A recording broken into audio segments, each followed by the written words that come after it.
Pag-usapan natin dito sa video na to guys, no, kung ano-ano nga ba ang tanda or marka ng isang witch, no, para mabilis natin silang makilala, no. Kasi sa panahon natin ngayon guys, no, mahirap na kilalanin ang mga modern na witch, no, kasi sila ay nagsusuot ng maskara, no. Hindi katulad noong araw na mabilis ma-identify ang witch kasi nagsusuot sila ng mga costume, no, at saka may mga sombrero sila, may walis sila, kaya ma-identify nyo kaagad na sila ay witch. Pero sa panahon ngayon, iba na ang itsura ng mga witch. Maaaring isa sa miyembro ng pamilya ninyo ay witch pala. Maaaring isa sa pinaka-close friend ninyo ay witch pala.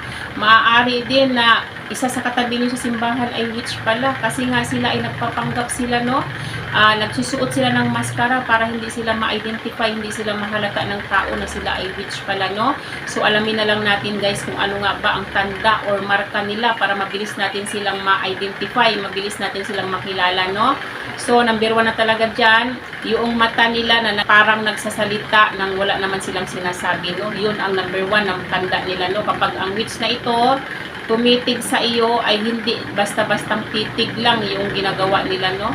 Kung hindi, ang mata nila ay may dalang bigat yan. Ang mata nila ay portal nila yan, no? Sa pamamagitan ng titig nila, pwede silang magtanim ng takot doon sa tao na tinitigan nila, at sa pamamagitan ng titig nila, pwede kang mawala sa sarili mo dahil sila ay nanghihypnotize yan. Kapag tinitigan ka nila, na parang pinapasok nila yung isip niyo to the point na mawala ka sa sarili mo, ma-hypnotize ka, no? Kung baga, parang maging alipin ka nila kasi mawala ka sa sarili mo. At saka sa pamamagitan din ng titig nila, pwede kang malito, di ba? Kaya yun ang taglay ng titig nila, no? Kung baga, hindi basta-bastang titig lang yun dahil ang titig nila na yun, parang may magnetic force or parang minamagnet ka ng titig nila, no? Para hilahin ka, para i-cage ka nila kung may purpose yun kung bakit sila tumititig sa'yo, no? Kaya nga, pinaalala sa atin sa Bible, sabi dito sa Proverbs, chapter 6, verse 25, do not desire her beauty in your heart and do not let her capture you with her eyelashes, di ba?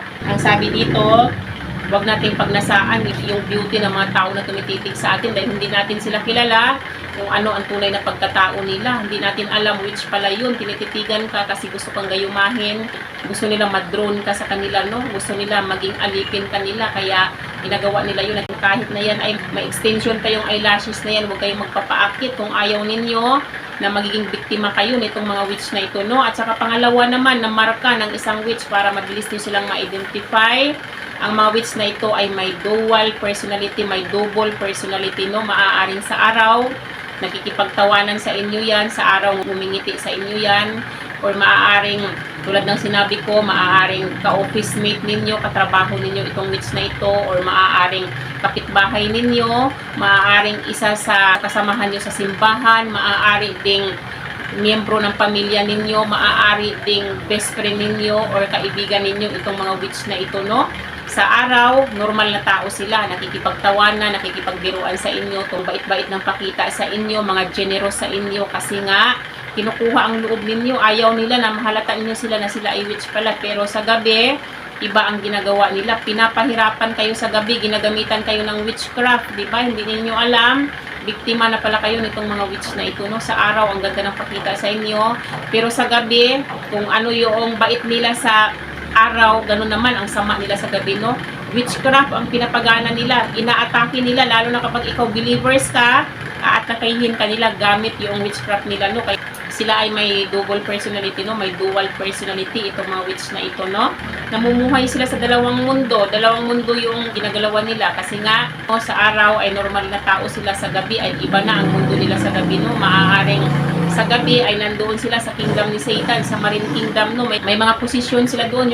At saka pangatlo naman, na tanda or marka ng isang witch para makilala ninyo sila na sila ay witch pala, ay kapag nakasalamuha ninyo sila or nasa paligid ninyo ang witch na ito, ay mag-iba yung atmosphere doon sa kung saan mo man nakasalamuha itong witch na ito, mag-iba yung atmosphere, no? Kasi ang presensya ng witch na ito ay nagtataglay ng bigat. Kumbaga, kapag nakasalamuha nyo ito sila, no, parang mabigat yung pakiramdam ninyo, di ba? Katulad noong ako, no, minsan may pinuntahan ako na establishment, no, kasi may kinumplain ako. Tapos may kumausap sa akin, tumabi sa akin, tapos kinausap niya ako. bago niya ako kinausap, maganda yung pakiramdam ko, no? Tapos nung habang kinakausap niya ako, sumakit yung ulo ko na parang ang bigat ng katawan ko. Ang bigat ng nararamdaman ko sa katawan ko, no? Doon pa lang nahalata ko na witch siya. Tapos ang ginawa ko, iniwasan ko na siya. Hindi na ako sagot ng sagot doon sa mga tanong niya. Kasi nga, nahalata ko na witch yung babae na yun na kumausap sa akin, no? Kasi nga, nagtataglay ng bigat yung presensya nila. Pwede rin na nagtataglay ng karisma, no, para yung mga tao ay ma-drawn sa kanila, yung mga tao ay lumapit sa kanila. Ganun yung aura nila, no, nagtataglay ng bigat, nagtataglay ng karisma, parang nagagayuman nila yung mga tao. Ganun ang isa sa tanda nila na sila ay isang witch, no. Kaya nga pinaalala sa atin sa Bible, anong sabi sa Ephesians chapter 6 verse 12, "For we do not wrestle against flesh and blood, but against the rulers, against the authorities, against the cosmic power over this present darkness, against the spiritual forces of evil in the heavenly places," no? Tulad nga na nakasaad dito, ba tayo ng mga believers, ang kaaway natin ay hindi mga normal na tao, no? Kung hindi, ito nga yung mga ginamit ng mga spiritual forces of evil. Itong mga witch and wizard na ito, mga evil spirits ang nag-drive sa kanila para gawin nila yung mga ganong gawain, no? Kaya sana guys, no, maging aware tayo dito. Sana magkaroon lahat ng kaalaman regarding sa mga witch na ito. Dapat makilala natin sila ng mas maaga para hindi tayo mabiktima nila, dahil katulad nga ng sinabi ko, mapagpanggap itong mga ito dahil may dual personality sila, no? Pang-apat naman na tanda or marka ng isang witch para makilala na natin sila kaagad ay sila ay may kakaibang relationship sa mga hayop. Ang mga witch na ito, mahilig silang mag-alaga ng hayop, no? Tulad na lang ng pusa, ng owl, or di kaya ng aso, no? Mahilig silang mag-alaga ng ganun, no? Kasi ang mga hayop na ito ay ito yung partner in crime nila. Kumbaga, kasi itong mga hayop na to kaya nilang manipulahin, no? Pwede nilang gawing taga-monitor sa'yo yung hayop nila, or pwedeng utusan nila yun para mamirwisyo sa'yo. Kasi ako, danas ko yan, no? Dati, sa dating tinitirhan ko, yung isa sa ka-boardmate ko ay may alaga siyang pusa, no? So, yung may-ari ng bahay, pumupunta siya doon sa tinitirhan namin. Pag pumunta siya doon, nilalaro niya yung pusa, no? Kinukuha niya yung pusa, inahalik-halikan niya doon sa bibig, pero yung halik niya parang may inuusal siya, no? Parang may binibigkas siya na salita doon sa pusa. Tapos ang resulta, mamaya-maya, napaka-hyper na ng pusa, no? Kapag ako nagluluto, ginugulo ako ng pusa, no? Umaakyat siya sa mesa ko. Yung mga niluluto ko ay ginugulo niya. Tapos minsan naman, tumatai siya sa tabi, umiihi siya sa tabi. Nakukontrol nila yung alaga nilang hayop para mamirwisyo sa'yo, no? Partner in crime nila, kaya sila mahilig mag-alaga ng hayop dahil napapakinabangan nila yung mga hayop na alaga nila, no? Panglima naman na tanda or marka ng isang witch para mabilis natin silang makilala. Madalas yan silang may mga ganap sa gabi, no?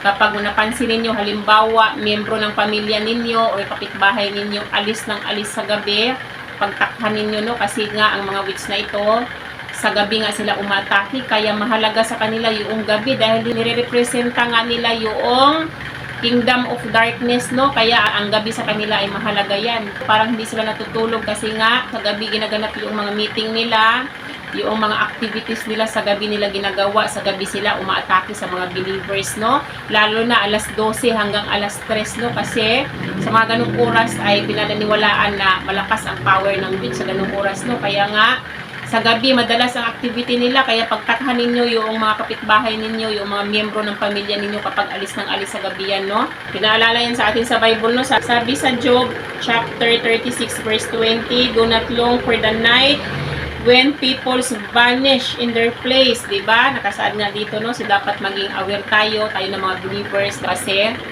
yung alas 12 ng gabi hanggang alas 3 ay yan talaga ang oras ng pag-atake nila. Pero para sa atin ng mga believers ay ito ding oras na ito ay powerful ang prayer natin. Kaya dapat tayo na mga warriors of God, bumabangon tayo sa ganitong oras para manalangin tayo kasi powerful ang prayer natin sa mga ganitong oras, no? Ito yung oras na dapat na nagpipray tayo kasi nga ang mga kaaway natin gumagana sa mga oras na ito, no? Para maproteksyonan natin yung sarili natin, para maproteksyonan natin yung pamilya natin. Dapat sa mga ganitong oras ay bumabangon tayo para magdasal tayo, no? Tulad na sinabi ko, dapat magkaroon tayo ng kaalaman regarding sa mga witch na ito, kung ano ang palatandaan na sila ay isang witch. Kasi tulad ng sinabi ko, ang mga modern witch ngayon ay mahirap na silang kilalanin kasi nga sila ay nagsusuot ng maskara, nagpapanggap sila na mababait, nagpapanggap sila na sila ay mga generous, nagpapanggap sila na sila ay mga religious, pero ang totoo talaga sila ay witch, no? Kaya dapat alam natin kung ano ang mga tanda nila, ano ang marka nila para makilala natin sila, no? Kasi katulad na lang noon, no? Nagsimba ako sa simbahan. Tapos, nung hindi pa kasi ako born again, no? Nagsisimba ako pero hindi pa ako born again. Kumbaga, namumuhay pa rin ako under flesh. May mga panguntra ako sa kulam, no? Nakalagay sa baywang ko. Nakalimutan ko siyang tanggalin. Nagsimba ako. Tapos, doon sa simbahan, siguro witch yung katabi ko kasi nung pag-upo ko doon sa tabi niya, tiningnan niya ako ng masama kasi yung mga panguntra sa kulam, naaamoy nila yan. Alam nila na ikaw ay may panguntra sa kulam. Tinignan niya ako ng masama, tapos ang ginawa niya, umalis siya sa tabi ko, no, kasi naamoy niya yung mga panguntra ng kulam, no, na tinali ko sa baywang ko, no. Doon ko nahalata na yung lalaki na yun nakatabi ko ay witch siya. Ang ginawa niya, umalis siya sa tabi ko, lumipat siya sa likod ko, no. Doon ko nalaman na ang mga witch na ito ay nagsisimba din sila, no. Pumupunta sila sa simbahan kasi nga minomonitor nila yung mga nagpipreach ng mga salita ng Diyos, yung mga alagad ng Diyos. Minamanipula nila yan, kinokontrol nila para nilalimitahan lang nila kung ano lang ang pwedeng i-share doon sa simbahan, no? Kaya yung mga witch na yan, nagsisimba din dahil minomonitor ang mga alagad ng Diyos, kinokontrol, minamanipula ang mga alagad ng Diyos. Kaya dapat tayo ay aware tayo sa mga ganitong gawain ng witch, no? Sa ganitong mga bagay, no? So, yun lang naman yung aking mai-share sa inyo sa araw na to, guys. Sana may natutunan kayo sa akin. Hanggang dito na lang yung aking video. Bye-bye and God bless you all. Bye-bye everyone!